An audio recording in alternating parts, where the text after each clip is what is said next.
67 million years ago, this world belongs to giants. Vast floodplains stretch to the horizon. Dense forests of fern and cycad breathe in the warm, heavy air. Rivers run wide and slow through lowlands thick with life. A sky that no human eye will ever see. And in the middle of this ancient silence, a sound. Heavy. Slow. Inevitable. He moves along the edge of a dried riverbed, and every step he takes leaves an impression as wide as a cartwheel. He is male. Tyrannosaurus rex. And he is old. Not old in any human sense, but old in the way that survival makes a creature old.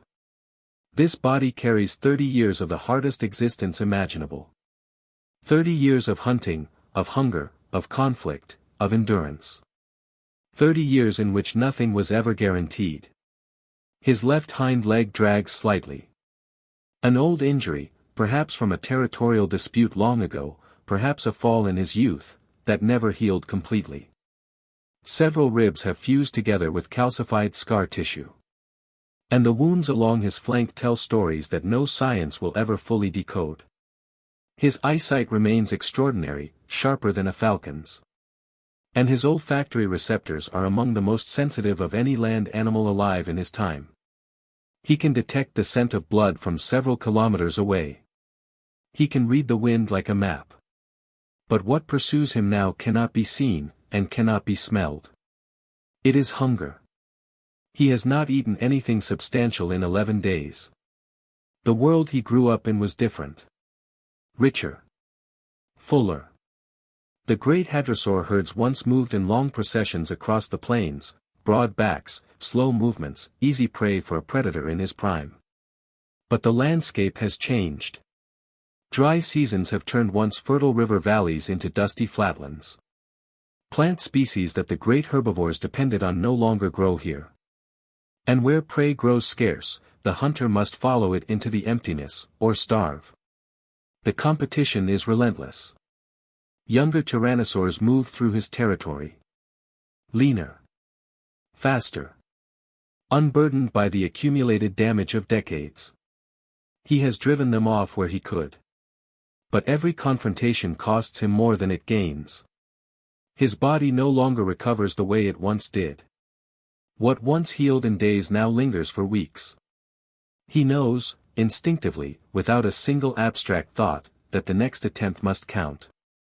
His body has no reserves left for failure. The fat stores from his last successful kill are long gone. His muscles have begun to consume themselves. And then, on the wind, he catches something. Something familiar. Something large. At the edge of an open clearing, a group of Triceratops grazes quietly in the afternoon light. 3 adults and 2 juveniles. Their distinctive frills, the broad, bony neck shields, catch the low sun. Their horns are not decoration. They are weapons. A Tyrannosaurus in his prime would avoid this group. Or, if anything, wait for an isolated juvenile, a moment of weakness, a gap that opens by itself. Patience, for a healthy predator, costs nothing. He no longer has the patience for that. He selects the smaller of the 2 juveniles, standing slightly apart at the edge of the group. It is a decision that will reveal itself as a mistake within minutes. Because the adults react immediately. He breaks from the tree line with a speed that his battered body should no longer possess. In this moment, this single second of commitment, he is once again what he has always been, the most dangerous land predator of his time. But the Triceratops turn to face him. All 3 adults. Together. Their massive bodies, each one nearly 9 tons, pivot with a coordination that looks rehearsed. Because it is. These animals have evolved alongside predators like him for millions of years.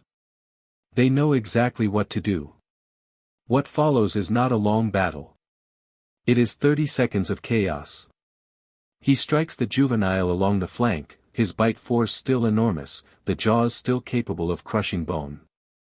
But in the same instant, the largest adult male drives its foremost horn into his right side, beneath the arm, between 2 ribs. He releases. Not by choice, his body forces him to. The pain is immediate and total. He turns away, moves back into the forest, breathing in long, labored pulls, his right leg barely taking his weight. The juvenile will survive. He has wounded it, but not fatally. He has lost. And he has paid a price he could not afford. In the first hours, he tends to the wound the only way available to him, he licks it. It is not a conscious act, it is instinct. And it is not enough. The Cretaceous is not a sterile world. The horn of the Triceratops has driven dirt, bacteria, and organic matter deep into the tissue. What begins inside that wound is invisible, but it is relentless. In the days that follow, the injury swells. The tissue reddens and hardens. His body fights, his immune system, carrying millions of years of evolutionary memory, responds to the infection with every resource it has. He runs a fever. His energy falls to almost nothing.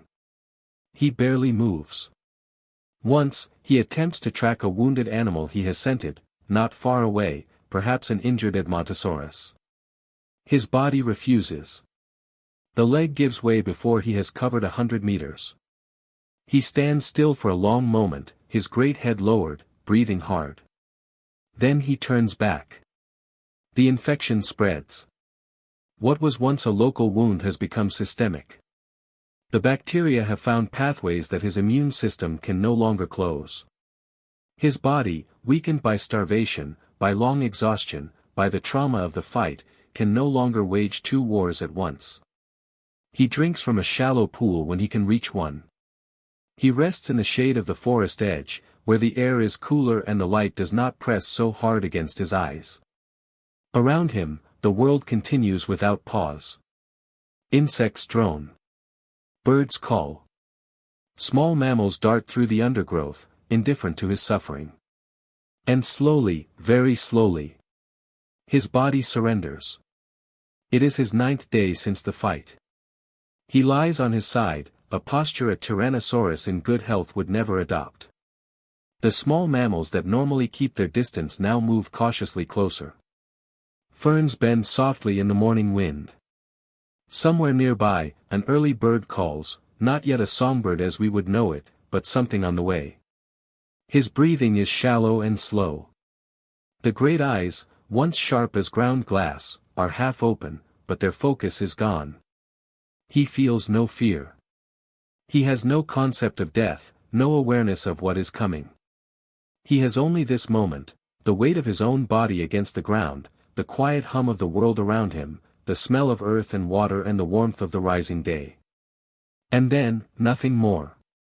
Within hours, the world begins to reclaim him. Scavengers, small and large, will find him. His body will be returned to the landscape that made him. Within decades, nothing of him will remain visible. Or, almost nothing. Because in a rare and accidental confluence of sediment, water, and time, some of his bones will be enclosed. Slowly mineralized, 1 million years upon the next, they will wait. 67 million years. Until a human hand frees them from the rock. Until someone with a brush and a headlamp wipes the dust from his skull and asks, how did this animal live? What happened to it? What did it try, at the very end? The bones have no voice. But we have learned to listen to them. And what they tell us is no legend, and no myth. It is the story of an animal that lived as all living things live, with hunger, with decisions, with mistakes. An animal that was, in every sense that matters, shaped by the same forces that shape us all, the need to eat, the drive to survive, the hard limits of a body that can only take so much. And with an ending that did not come in battle. But quietly, in the early light of a morning the world has long since forgotten.